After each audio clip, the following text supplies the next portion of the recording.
BJP. Tamil Nadu മുൻ സംസ്ഥാന അധ്യക്ഷൻ കെ അണ്ണാമലൈ പാർട്ടി വിട്ടു. അണ്ണാമലയുടെ രാജി ബി.ജെ.പി. ദേശീയ പ്രസിഡന്റ് നിതിൻ നബീൻ സ്വീകരിച്ചു.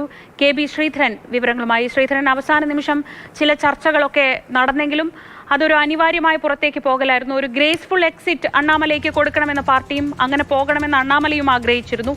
അങ്ങനെ തന്നെ ഒരു പുറത്തേക്ക് പോക്ക്, അങ്ങനെയാണോ ഇപ്പോഴത്തെ സാഹചര്യം? തീർച്ചയായിട്ടും വളരെ കോടിയിലായിട്ടുള്ള ഒരു പിന്മാറ്റം തന്നെയാണ് ഇപ്പോൾ അണ്ണാമലൈ നടത്തിയിരിക്കുന്നത്.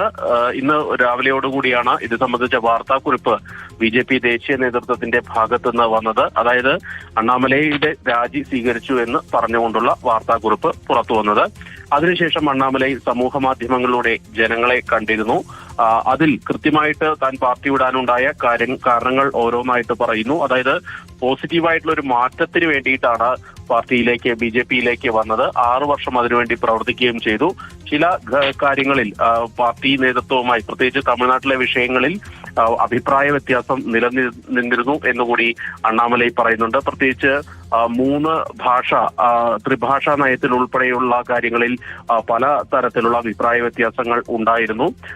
ഏതായാലും പുതിയൊരു പാർട്ടി രൂപീകരിക്കുകയാണ് എന്നാണ് അണ്ണാമലൈ പ്രഖ്യാപിച്ചത്. അടുത്ത തെരഞ്ഞെടുപ്പിൽ ആ പാർട്ടി സ്ഥാനാർത്ഥികൾ മത്സരിക്കും. അതായത് തദ്ദേശ ഭരണ തെരഞ്ഞെടുപ്പാണ് ആദ്യം വരുന്നത്. അതിൽ കൃത്യമായിട്ട് മത്സരിക്കാൻ ഉണ്ടാകും. സാധാരണക്കാരായുള്ള ആളുകൾക്ക്, യുവാക്കൾക്ക് രാഷ്ട്രീയത്തിൽ സജീവമാകാനുള്ള ഒരു ആഹ്വാനം കൂടി നടത്തുന്നുണ്ട്. സമാന ചിന്താഗതിയുള്ള ആളുകൾക്ക് എല്ലാം പാർട്ടിയിലേക്ക് സ്വാഗതം. അതുപോലെ ഈ ആളുകളെ പരിശീലിപ്പിക്കാൻ വേണ്ടി ഒരു പ്രത്യേക കേന്ദ്രം കൂടി തുടങ്ങുമെന്നൊക്കെയാണ് അണ്ണാമലൈ വ്യക്തമാക്കുന്നത്. അമിത്ഷായെ കണ്ടത് ഇക്കാര്യത്തിൽ രാജിവെക്കുകയാണ് എന്നറിയിക്കുക ഉള്ള, അതായത് ഇത്രയും കാലം നിന്നിരുന്ന പ്രസ്ഥാനത്തോട് വിട പറയുന്നതിന് വേണ്ടിയാണ് അമിത്ഷായെ കണ്ടത് എന്നുകൂടി അദ്ദേഹം വിശദീകരിക്കുന്നുണ്ട്. ഏതായാലും ബി.ജെ.പിയെ സംബന്ധിച്ച് ഇതൊരു തിരിച്ചടിയാണ്. തമിഴ്നാട്ടിൽ അത്രയും ക്രൗഡ് പുള്ളർ ആയിട്ടുള്ള ഒരു നേതാവാണ് പാർട്ടി വിട്ടുപോകുന്നത്. അങ്ങനെയുള്ള ഒരു നേതാവ് പോകുമ്പോൾ പോലും സംസ്ഥാന നേതൃത്വം പറയുന്നത്, അതായത് അണ്ണാമലയുമായി വിഘടിച്ചു നിൽക്കുന്ന സംസ്ഥാന നേതൃത്വം പറയുന്നത് ഇതൊരു തിരിച്ചടിയല്ല എന്നൊക്കെയാണ്. ഏറ്റവും പ്രധാനമായിട്ടും അണ്ണാ-ഡി.എം.കെയുമായി കൂട്ടുചേരാനുള്ള ഒരു നീക്കം, മുന്നണിയിൽ പോകാനുള്ള ഒരു നീക്കമാണ് ഏറ്റവും പ്രധാനമായിട്ട് അണ്ണാമലയെ ചൊടിപ്പിച്ചത്. അതായത് ഒറ്റയ്ക്ക് മത്സരിച്ച് പാർട്ടിയെ ശക്തിപ്പെടുത്തുക എന്നുള്ളതായിരുന്നു അണ്ണാമലയുടെ നയം. അതിനുവേണ്ടി കന്യാകുമാരി മുതൽ ചെന്നൈ വരെ അദ്ദേഹം വലിയ കാൽനട യാത്രയൊക്കെ നടത്തിയിരുന്നു. അതിന്റെ തൽഫലമായി 11% ആദ്യമായി തമിഴ്നാട്ടിൽ ബി.ജെ.പിയുടെ വോട്ടിംഗ് ശതമാനം എത്തിയിരുന്നു. സീറ്റുകളൊന്നും ലഭിച്ചില്ലെങ്കിൽ പോലും 11% എന്നുള്ള വലിയ വോട്ടിംഗ് ശതമാനത്തിലേക്ക്, ബി.ജെ.പിയുടെ വോട്ടിംഗ് ശതമാനത്തിലേക്ക് എത്തുകയും ചെയ്തിരുന്നു. പക്ഷെ കഴിഞ്ഞ തെരഞ്ഞെടുപ്പിൽ വളരെ മോശം പ്രകടനമാണ് ബി.ജെ.പിക്ക് ഉണ്ടായത്. 3% വോട്ട് മാത്രമാണ് ബി.ജെ.പിക്ക് നേടാനായത്. ഏതായാലും ഡിസംബറിൽ തന്നെ രാജിവെക്കാനുള്ള ഒരു തീരുമാനം നേതൃത്വത്തെ അറിയിച്ചിരുന്നു. തിരഞ്ഞെടുപ്പ് കഴിയും വരെ തുടരണം എന്നുള്ളൊരു അഭ്യർത്ഥന നേതൃത്വത്തിന്റെ ഭാഗത്തുനിന്നുണ്ടായിരുന്നു. അതിനാലാണ് ഇത്രയും കാലം കാത്തിരുന്നത് എന്നുള്ളൊരു കാര്യം കൂടിയാണ് അണ്ണാമലൈ വ്യക്തമാക്കുന്നത്.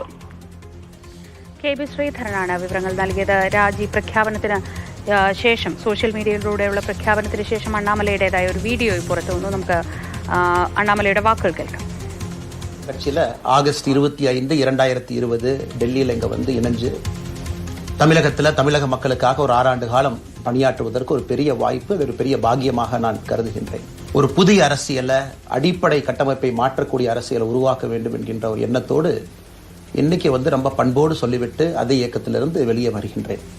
இன்றிலிருந்து நம்முடைய ஒரு புதிய பாதை, ஒரு புதிய இயக்கம், ஒரு புதிய பொலிட்டிக்கல் மூவ்மெண்ட் அடிப்படையிலிருந்து ஒரு புதிய பரிமாணத்தோடு, பார்வையோடு பார்க்கக்கூடிய ஒரு விதத்தில் தான் நம்முடைய மூவ்மெண்ட்டை நம்ம ஆரம்பிக்கணும். நீங்கள் எல்லோரும் சேர்ந்து இணைஞ்சு அதை ஆரம்பிக்கணும் அப்படிங்கிறது என்னுடைய பெரிய ஆசைங்க.